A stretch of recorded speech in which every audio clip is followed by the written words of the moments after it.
ವಿರಾಟ ರೂಪ ಎನ್ನುವ ಹಾಗೆ ನಮ್ಮ ಆಳ್ವಿಕೆಯನ್ನು ಕಂಡಂತ ಹಲವರು ಇದಕ್ಕೆ ವಿರಾಟ ನಗರ ಎಂಬುದಾಗಿ ಕರೀತಾ ಇದ್ದಾರೆ.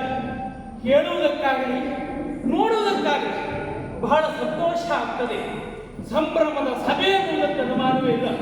ಪ್ರಜೆಗಳ ಸಹಕಾರದಿಂದ ಸುಭಿಕ್ಷವಾದಂಥ ಆಳ್ವಿಕೆಯನ್ನು ನಮ್ಮದಾಗಿದೆ. ಯಾವುದೇ ಒಂದು ಪುರವು ಸುಭಿಕ್ಷತೆಯಿಂದ ಅಲ್ಲ ಸುಭದ್ರತೆಯಿಂದ ಸುಸಾಂಗವಾಗಿ ಸಾಗಬೇಕು ಅಂತಾದರೆ ಪ್ರಜೆಗಳ ಸಹಕಾರ ಎನ್ನುವುದು ಪ್ರಮುಖ ಆಗಿರ್ತದೆ.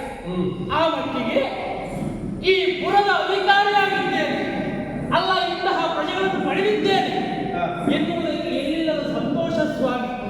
ಪ್ರಜೆಗಳನ್ನು ಮಕ್ಕಳ ಬಾಧೆಯಲ್ಲಿ ರಕ್ಷಿಸುತ್ತಾ ಬಂದವ ಈ ವಿರಾಟ ರಾಜ. ಯಾವುದೇ ಒಂದು ಕೊರತೆಯನ್ನು ಇಲ್ಲಿವರೆಗೆ ಕಂಡವರಲ್ಲ. ರಾಜಕೀಯವಾಗಿಯೂ ಯಾವುದೇ ಲೋಪದೋಷಗಳು ನಮಗೆ ಬರುವುದಿಲ್ಲ ಎಂಬ ನಿರೀಕ್ಷೆಯು ನಮಗುಂಟು.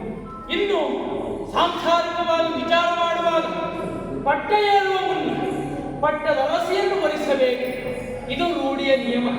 ಅಂತೆಯೇ ಕುಲವತಿ ಆದಂಥ ಹೆಣ್ಣೋರ್ವನನ್ನು ಭರಿಸಿದ್ದೇನೆ, ಹೆಸರು ಸುಧೀಶಿತೆ ಎನ್ನುವ ಹಾಗೆ ನಮ್ಮಿರುವರ ದಾಂಪತ್ಯ ಪ್ರತೀಕೆ ಎನ್ನುವಂತೆ ಈರುವರು ಮಕ್ಕಳಿಗೆ ತಂದೆಯಾಗಿದ್ದೇನೆ ಎಂಬಲ್ಲಿಗೆ ಸಂತೋಷ ಸ್ವಾಮಿ. ಒಂದು ಗಂಡು ಮತ್ತೊಬ್ಬಳು ಹೆಣ್ಣು, ಉತ್ತರ ಎನ್ನುವ ಹಾಗೆ ನನ್ನ ನಿರೀಕ್ಷೆಯನ್ನು ಉಂಟ. ನನ್ನ ಮುಂದಿನ ಉತ್ತರಾಧಿಕಾರಿ ನನ್ನ ಮಗ ಉತ್ತರ ಆಗಬೇಕು, ಇದು ನನ್ನ ಹಲವು ದಿವಸದ ಬಯಕೆ. ಇದು ನನ್ನ ಮಗಳಾದಂಥ ಉತ್ತರ.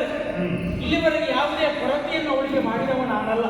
ಅಂದರೆ ಅವಳು ನಾಟ್ಯದಲ್ಲಿ ಆಸಕ್ತಿಯನ್ನು ಹೊಂದಿದ್ದಾರೆ, ಅದರಲ್ಲಿಯ ಸಾಧನೆಯನ್ನು ಮಾಡಬೇಕು, ಜೀವನವನ್ನು ನಡೆಸಬೇಕು ಎಂಬ ಆಲೋಚನೆಯಲ್ಲಿ ಮಗಳಿದ್ದಾರೆ. ಖಂಡಿತವಾಗಿ ಅದಕ್ಕೆ ಬೆಂಬಲಿಸಿದ್ದೇನೆ. ಮುಂದೆ ಸರಿಯಾದಂಥ ಸಮಯ ಬಂದಾಗ ಮಗಳೇ ಎಲ್ಲವನ್ನು ಒದಗಿಸುತ್ತೇನೆ ಎನ್ನುವುದಾಗಿ ಭರವಸೆ ಮಾತನಾಡಿಕೊಟ್ಟಿದ್ದೇನೆ. ಇದು ಸಂತೋಷ ಎಂದು ಕೇಳ್ತೀನಿ, ಅಲ್ಲ ವಿಶೇಷ ಎಂದು ಕೇಳ್ತೀನಿ. ಎಂದಿನಂತೆ ಎಲ್ಲ ಕಾರ್ಯಕಲಾಪವನ್ನು ಮುಗಿಸಿ ಸಭೆಯಲ್ಲಿರುವಂತಹ ಸಂದರ್ಭದಲ್ಲಿ ಓರ್ವ ಬ್ರಾಹ್ಮಣರು ಬಂದರು. ಆಶ್ಚರ್ಯವಾಯಿತು ಸ್ವಾಮಿ, ಜೊತೆಗೆ ಸಂತೋಷವೂ ಆಯಿತು. ನಡೆದಾಡುವ ದೇವರು ಅಂದರೆ ಅದು ಭೂಮಿಯಲ್ಲಿ ಬ್ರಾಹ್ಮಣರು ಕಂಡಂತ ನೇರವಾಗಿ ಕರೆತಂದು ಉಳ್ಳಿರಿಸಿ ಸತ್ಕರಿಸಿದೆ. ಆದ ಆದಿತ್ಯವನ್ನು ಕೈಗೊಂಡೆ. ಅವರಿಗೂ ಸಂತೋಷ ಆಯಿತು. ಬಂದ ವಿಚಾರವನ್ನು ಕೇಳಿದಾಗ ಆಶ್ರಯವನ್ನು ಬಯಸಿ ಬಂದವರಂತೆ. ಅಂದರೆ ಈ ವಿರಾಟ ಮಹಾಪ್ರಭು ಆಶ್ರಯದ ದಾಸನಾಗಿ ಗುಣ ಸಂಪನ್ನನಾಗಿ ಮತ್ಸ್ಯನಗರದಲ್ಲಿ ಮೆರೆದಾಡ್ತಾ ಇದ್ದಾನೆ ಎಂಬ ವಾರ್ತೆ ಭೂಲೋಕದಲ್ಲಿ ಹರಡಿದೆ ಸ್ವಾಮಿ ಎಂಬಲ್ಲಿಗೆ ಮನಸ್ಸಿಗೆ ಆನಂದವಾಗ್ತದೆ. ಬಂದಂತವರಿಗೆ ಖಂಡಿತವಾಗಿ ಆಶ್ರಯವನ್ನು ಕೊಡ್ತೇನೆ ಎಂಬುದಾಗಿ ಭರವಸೆಯನ್ನು ಕೊಟ್ಟಿದ್ದೇನೆ. ಬರೇ ಆಶ್ರಯಕ್ಕಾಗಿ ಬಂದವರಲ್ಲ, ಜೊತೆಯಲ್ಲಿ ಉದ್ಯೋಗವನ್ನು ಮಾಡಿ ಜೀವನವನ್ನು ಸಾಗಿಸ್ತೇನೆ ಎಂಬ ಮಾತನ್ನು ಆಡ್ತಾ ಇದ್ದಾರೆ. ಹಾಗಿದ್ರೆ ಯಾವುದರಲ್ಲಿ ನಿಪುಣರು ನೈಪುಣ್ಯತೆ ಹೊಂದಿದರು ನೋಡಿದರೆ ಪೂಜಾ ಕಾರ್ಯದಲ್ಲಿ ನಮಗೂ ಅದಕ್ಕೊಂದು ಕೊರತೆ ಇತ್ತು ಸ್ವಾಮಿ. ಹಾಗಾಗಿ ಪೂಜಾ ಕಾರ್ಯವನ್ನು ಅವರಿಗೆ ವಹಿಸಿಕೊಟ್ಟದ್ದಾಯಿತು. ಅದೇ ಸರಿಯಾದಂಥ ಸಂದರ್ಭಕ್ಕೆ ಈ ಕಡೆಯಿಂದ ಮತ್ತೋರ್ವರು ಬಂದರು. ಹೆಸರು ಒಲಲ ಭಟ್ರಂತೆ, ನೋಡುವುದಕ್ಕೆ ದಷ್ಟಪುಷ್ಟರಾಗಿದ್ದಾರೆ. ಅವರೂ ಸಹ ಆಶ್ರಯವನ್ನು ವಹಿಸೇ ಬಂದವರು. ಕೊಡ್ತೇನೆ ಎನ್ನುವುದಾಗಿ ಭರವಸೆಯನ್ನು ಕೊಟ್ಟೆ. ಪಾಕ ಶಾಲೆಯಲ್ಲಿ ನೈಪುಣ್ಯತೆ ಹೊಂದಿದಂಥ ಅವರಿಗೆ ಪಾಕ ಶಾಲೆಯ ಕಾರ್ಯವನ್ನು ಜವಾಬ್ದಾರಿಯಾಗಿ ಕೊಟ್ಟಿದ್ದೇನೆ. ಸಂತೋಷದಿಂದ ಮಾಡ್ತೇನೆ ಎನ್ನುವುದಾಗಿ ಒಪ್ಪಿದ್ದಾರೆ. ಅದೇ ಸರಿಯಾದಂಥ ಸಂದರ್ಭಕ್ಕೆ ಮತ್ತೋರ್ವರು ಬಂದರು. ನನ್ನ ಆಸೆ ಅಲ್ಲ, ನಾವು ನಿರೀಕ್ಷಿಸಿದ ಸಮಯ ಬಂತು ಅಂತ ಭಾವಿಸಿದೆ. ಬಂದವರು ಬೇರೆ ಯಾರೂ ಅಲ್ಲ, ಬೃಹನ್ನಳೆ ಎನ್ನುವ ಹಾಗೆ. ನಿರೀಕ್ಷಿಸಿದ ಯಾಕೆ, ಸಂತೋಷವಾಯಿತು ಯಾಕೆ ಬಲ್ಲಿಲ್ಲ.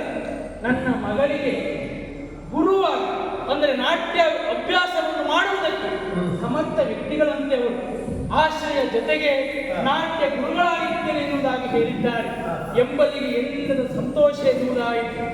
ಹಾಗಾಗಿ ಅವರಿಗೆ ಕಾರ್ಯವನ್ನು ಕೊಟ್ಟಿದ್ದೇನೆ. ಯಾವ ರೀತಿ? ಮಗಳಾದಂಥ ಉತ್ತರೆಗೆ ನಾಟ್ಯಾಭ್ಯಾಸವನ್ನು ಹೇಳಿಕೊಡುವುದು, ನಾಟ್ಯದ ಪಾಠವನ್ನು ಮಾಡಿಸುವುದು. ಸಂತೋಷದಿಂದ ಒಪ್ಪಿದ್ದಾರೆ. ನಂತರ ಬಂದವರು ಯಾರು? ಮತ್ತೇನು ಬಂದಿದ್ದಾರೆ? ಅಶ್ವಪಾಲ, ಗೋಪಾಲ ಎನ್ನುವ ಹಾಗೆ ಇವರು ಆಶ್ರಯನ್ನು ವಹಿಸಿ ಬಂದವರು. ಮಾಡುವುದು ಉದ್ಯೋಗ, ಅಶ್ವವನ್ನು ರಕ್ಷಣೆ ಮಾಡುವುದು, ಗೋವುಗಳನ್ನು ರಕ್ಷಣೆ ಮಾಡುವುದು. ಒಬ್ಬರಿಗೆ ಅಶ್ವಶಾಲೆಯು ಗೋಶಾಲೆಯನ್ನು ತೋರಿಸಿದ್ದೇನೆ, ಒಳ್ಳೆಯ ರೀತಿಯಿಂದ ಕಾರ್ಯವನ್ನು ಚಾಕು ತಪ್ಪದೆ ಮಾಡ್ತೇನೆ ಎನ್ನುವುದಾಗಿ ಭರವಸೆ ಮಾತನಾಡಿದ್ದಾರೆ ಎಂಬಲ್ಲಿಗೆ ಅರಸತನವು ಸಾರ್ಥಕತೆಯ ಜೀವನವನ್ನು ಹೊತ್ತುತ್ತದೆ ಸ್ವಾಮಿ. ಹಾಗಾಗಿ ಅವರೆಲ್ಲರೂ ತಮ್ಮ ತಮ್ಮ ಕಾರ್ಯದಲ್ಲಿ ನಿರತರಾಗಿದ್ದಾರೆ, ಒಳ್ಳೆಯ ರೀತಿಯ ಕಾರ್ಯವನ್ನು ನಡೆಸಿಕೊಂಡು ಹೋಗಿದ್ದಾರೆ. ತುಂಬು ಹೃದಯದ ಭರವಸೆಯನ್ನು ಇಟ್ಟಿದ್ದೇನೆ. ಮತ್ತೆ ಯಾವುದೇ ವಿಶೇಷ ಚರ್ಚೆಯು